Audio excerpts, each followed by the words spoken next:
everyone. Thank you so much for joining us today. This is Tia from Order of the Bookish, and here I have Bevin. Today, we're going to talk about reviews and how readers need reviews, but also how readers should be doing their reviews if you're reviewing a book for an author. So, Bevin, what I really want to know is because I absolutely love the way that you write reviews for authors. I found you on Instagram, and your reviews are so thorough and in depth. Can you tell us what your template is, how you write such great reviews? Like, what are you looking for when you write a book? Yeah, thank you. So I kind of eyeball my template based on kind of what the book feels like. If it's, a really solid, chunky sort of book, the template's more in depth about specifics, how it went. If it's kind of a light and fluffy one, it would be more a general overview. But for the most part, I'm mostly looking for the plot first off. Like how does that go? Is it good plot? Does it keep me engaged? Is it character driven? Is it plot driven? Then the characters themselves, do I like them? Do I hate them? Do I actually want to read more about them? Do I want to throttle them? The setting, is it really immersive? Is it kind of broad? That sort of thing. And then just the writing style in general, just kind of how it feels. A lot of it comes down to, am I really sucked into it? Or is it more like, oh no, this is fine, but it's not holding me?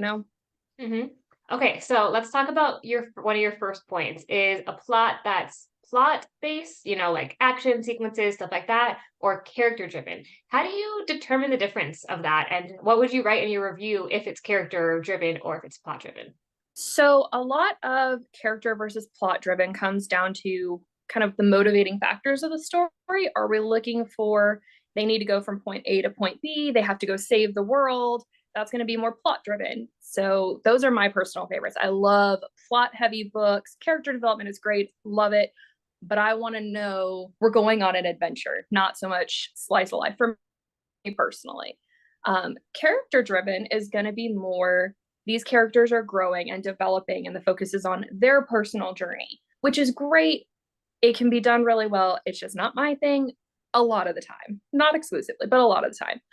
So I kind of look at that and I look at, okay, are we going on a big epic quest? Or are we looking at characters' internal journeys and how well is that executed? Did I feel like I went on the journey with them, whether it's literal or spiritual for them? Or am I just kind of sitting on the sidelines watching because those are going to have different feels to them?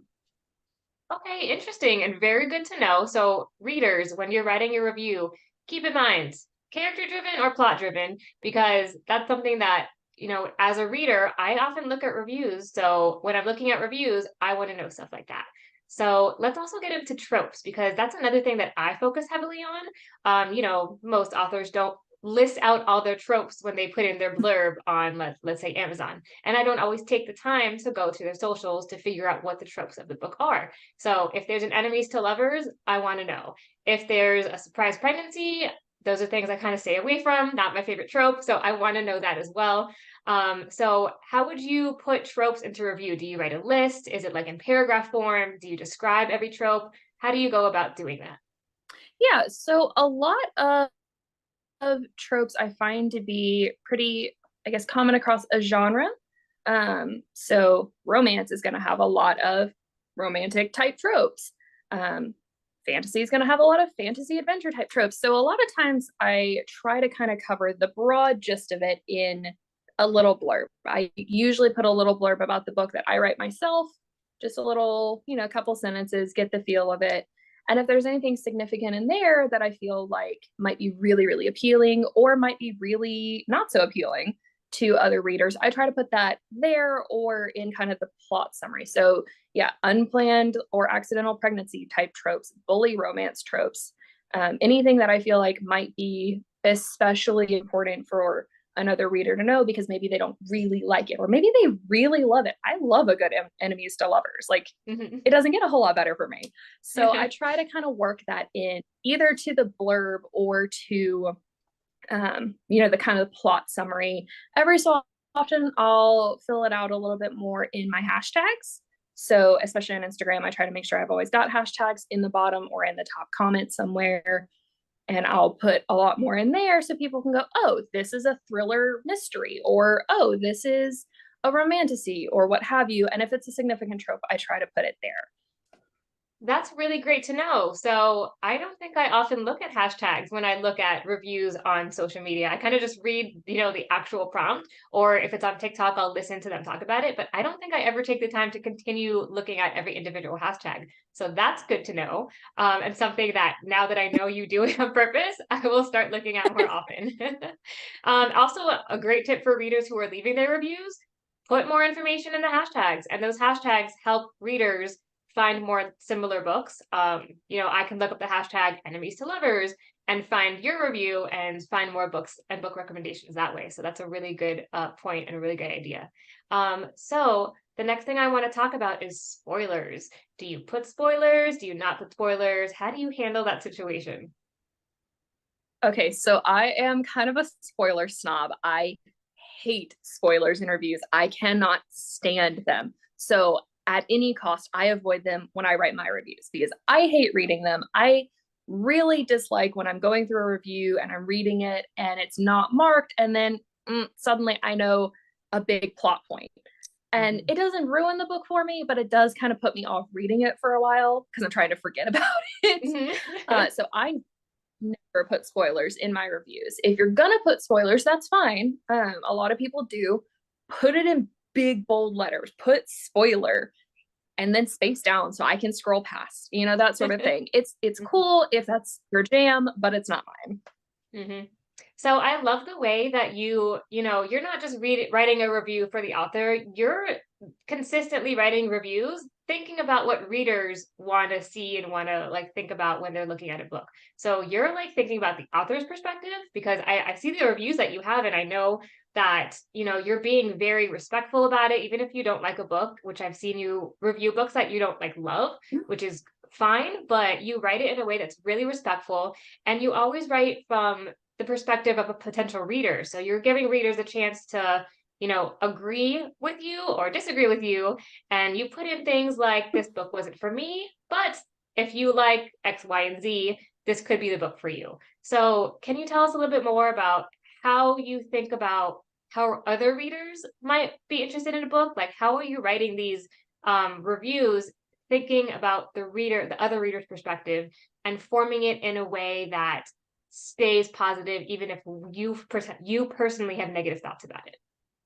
Yeah, so I try to read a lot of different genres, but I know like I am primarily addicted to fiction. If you sit me down with a nonfiction book, it's not going to be my thing. So as far as that goes, I kind of try to avoid books that I know aren't going to be in my wheelhouse because these authors put in a ton of work. They've put in a lot of time, a lot of effort, a lot of blood, sweat, and tears, probably literally, to write a book that they're presumably really proud of.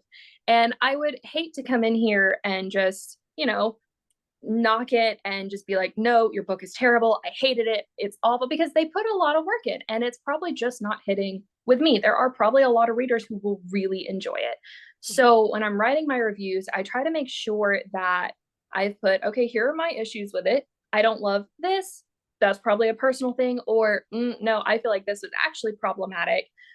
And then when I'm kind of wrapping it up, I'm not going to change my review or my rating to make somebody feel better, but I am going to try and put in there that, hey, I don't like, you know, character driven plots. That's not my thing. I like plot driven books. So I might put that in there because some people are going to really enjoy focusing on that other thing. And I want them to know that just because this book didn't work for me doesn't mean it's a bad fit for them. And I want to make sure that they're giving it a fair shot if they like things that are different than me, because there's a lot of different tastes in books. And I feel like all the books deserve a chance.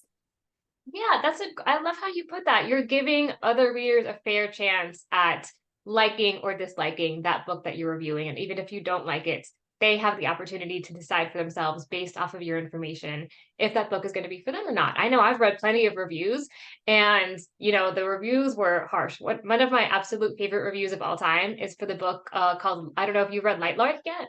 Lightlark Mm-mm. it went viral so like about a year ago, it went viral on TikTok. And that's how I discovered this author.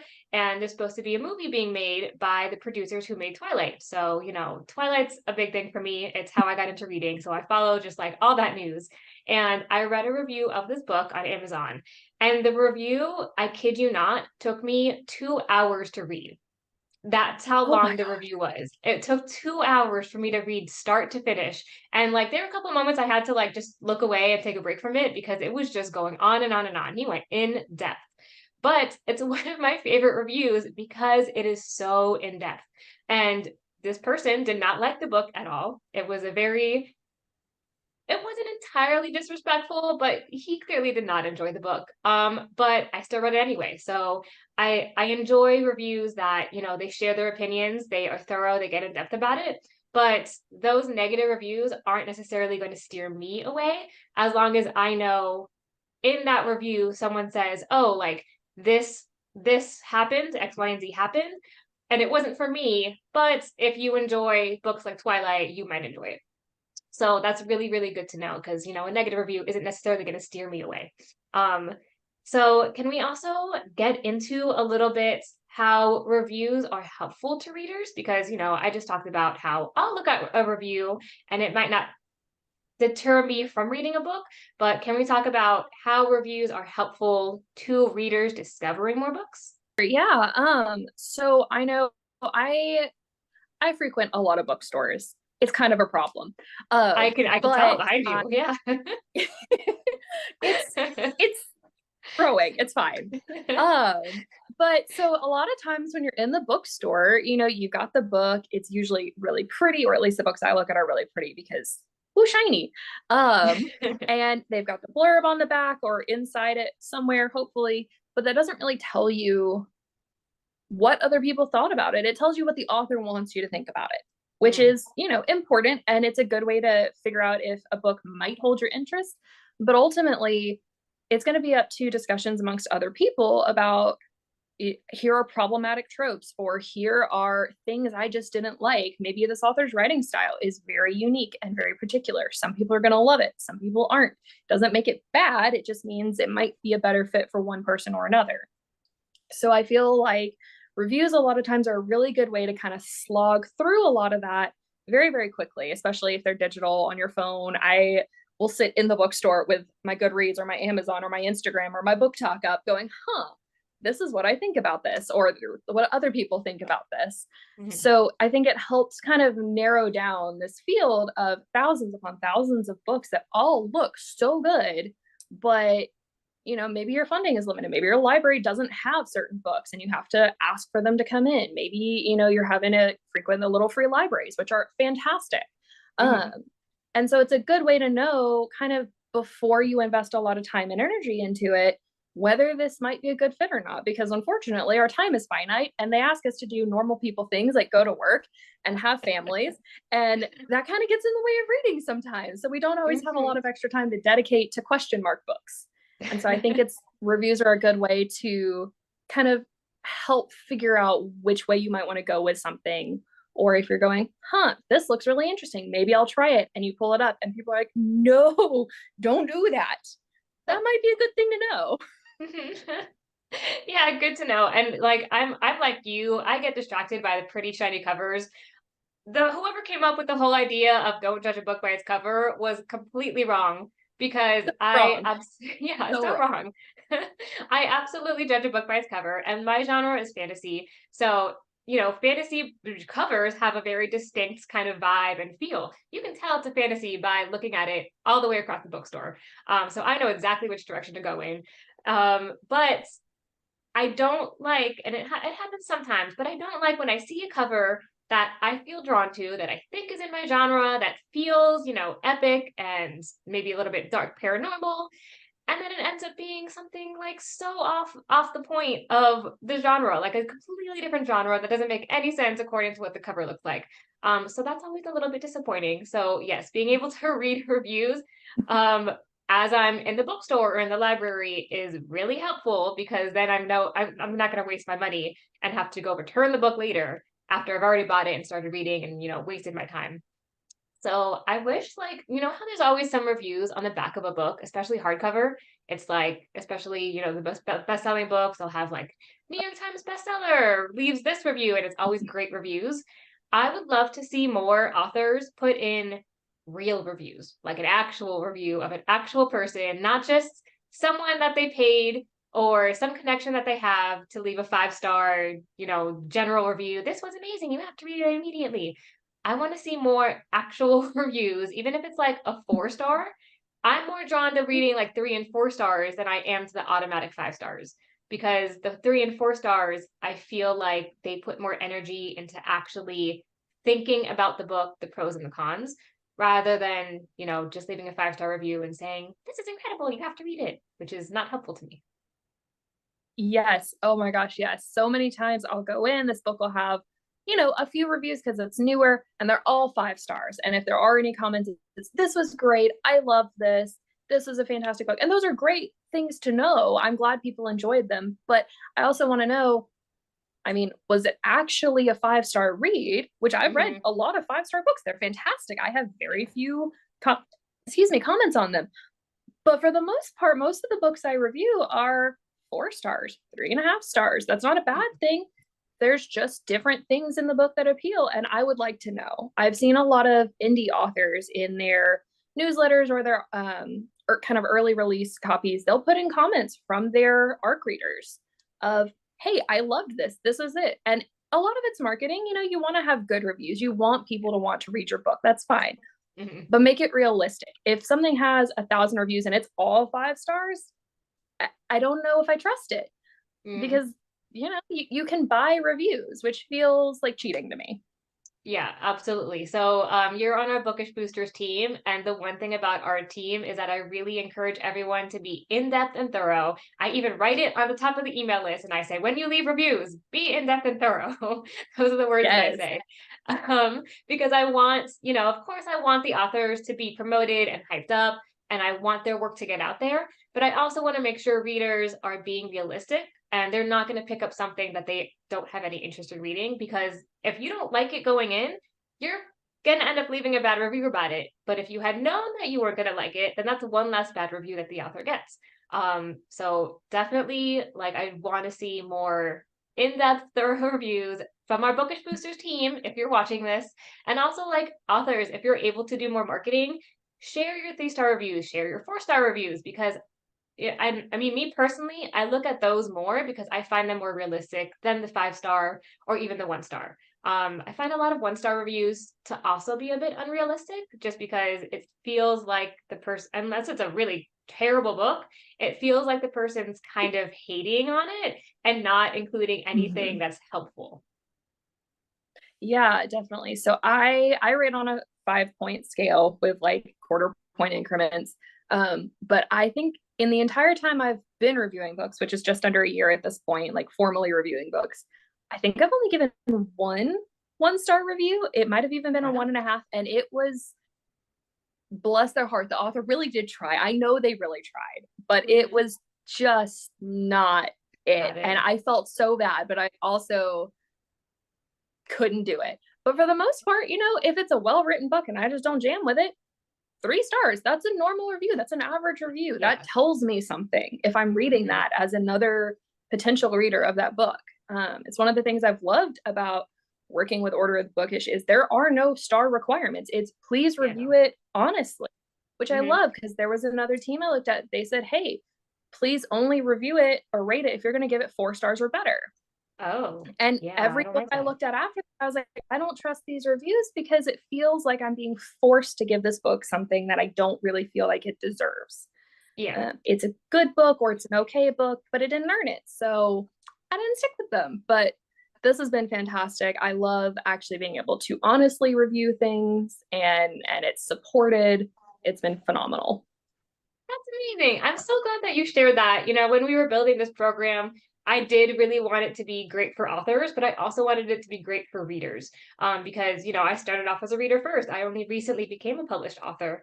And while 5 and 4-star reviews are fantastic, much needed, I wish I had more of them. I think it's really important, for readers to be comfortable and to actually want to be part of the program. I knew going in that when we started it, if we had put those restrictions in, like, oh, you can only leave 5 and 4-star reviews, or you have to use the rating system, or you have to have just all these ridiculous requirements, I knew it was going to drive a lot of people away and make it not fun. Like I wanted this to be fun for readers. So we do a lot of like promotions and programs with the readers. We do a lot of opportunities. I've had a lot of internships that I've offered to readers from the group. And I wanted this to just be like a safe space for readers to go and enjoy what they're doing. Because, you guys are all reviewing books for free. So this should be something enjoyable and not something where you feel stressed out and restricted.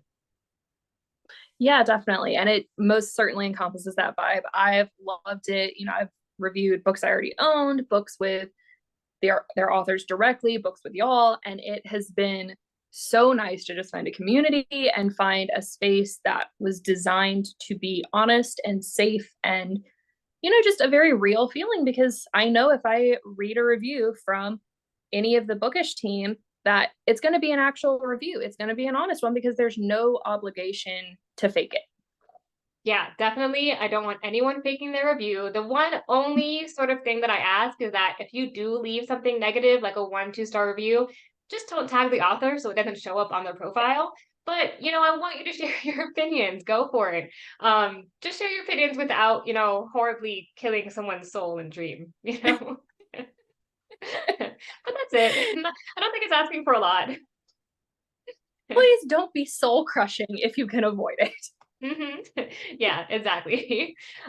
So talking about getting physical books and reading books that you already own and reviewing all those, let's talk about physical copies and ARC reviews that way. So at least for our program, we do very, very limited physical copies. I think we've only had it a couple of times since we started about a year ago, just because most independent authors are not able to financially put that money up front where they send a book to a reader hoping that they leave a review. It is kind of a 50-50 chance that once someone gets the book, they're actually going to review it.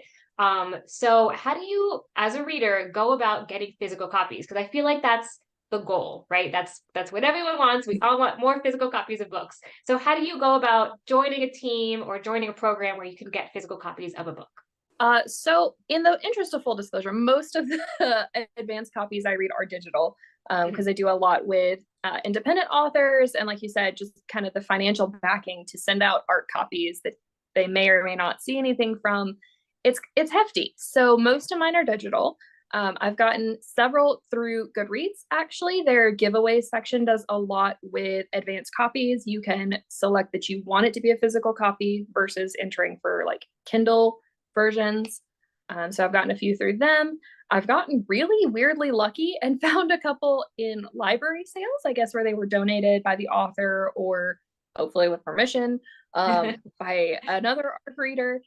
So I have a couple that I got that way. And then beyond that, a lot of it, I think, is just kind of digging into, you're looking for arcs and you're trying to find stuff. A lot of the authors will tell you, hey, if you really want a physical copy, or if you have something where you have a really hard time reading on a digital screen, let me know. I want you to read my book.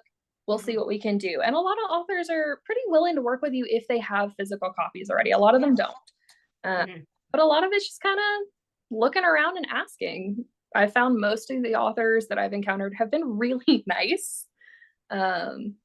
Maybe because I want to review their book, but for the most part, it feels really genuine.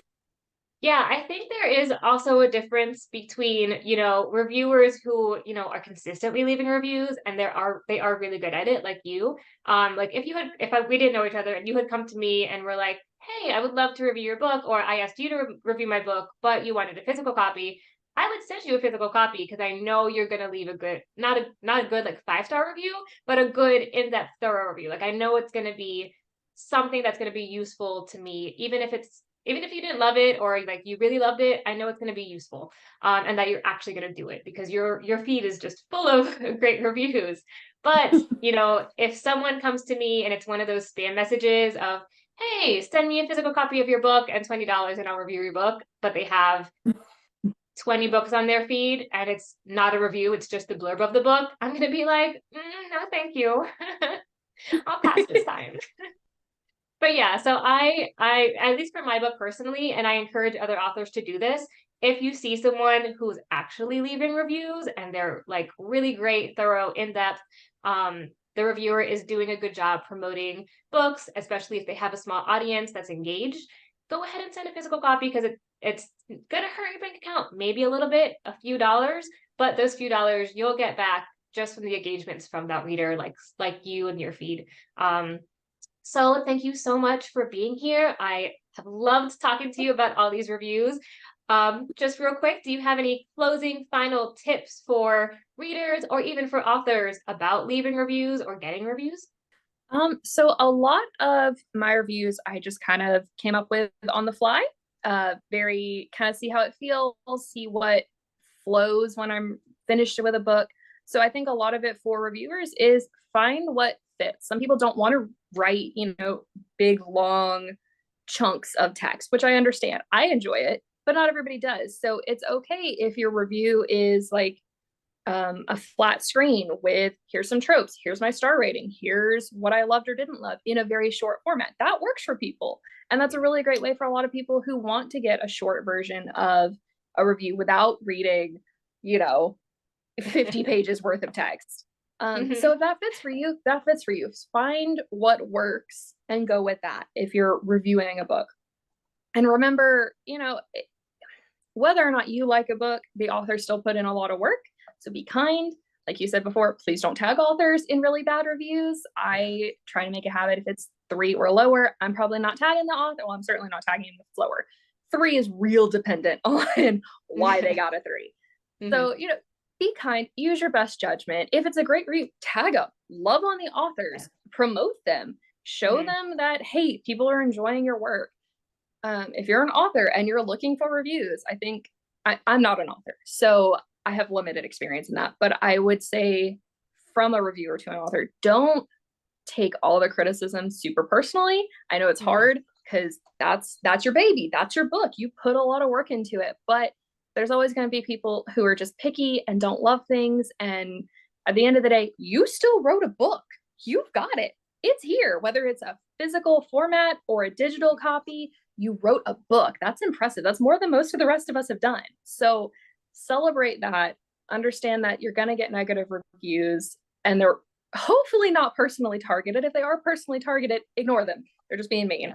But have fun with it more than anything, because if you hate writing reviews, it's going to show in your reviews. You're going to rate everything really terribly, most likely, or it's going to become a drag. You're going to get burned out. So find something that's fun and you enjoy and go for it.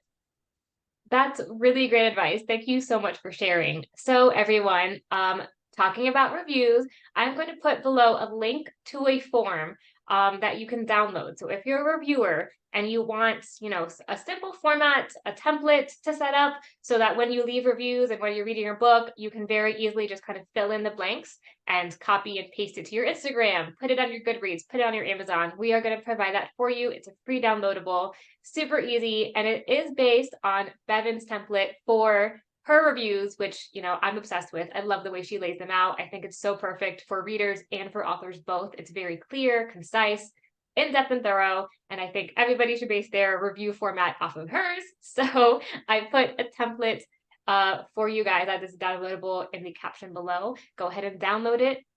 Thank you so much for being here. I have to have you on again soon because I feel like we have so much more to talk about. So everyone, make sure you subscribe, tune in, follow both of us, and you will find more amazing bookish content. Devin, thank you so much for being here and for sharing all of your insights and your tips. Of course. Thank you so much for having me. This was a blast, and I look forward to many more future bookish conversations. Yay, me too. All right, everybody. Thank you so much for being here. Happy reading. Bye-bye.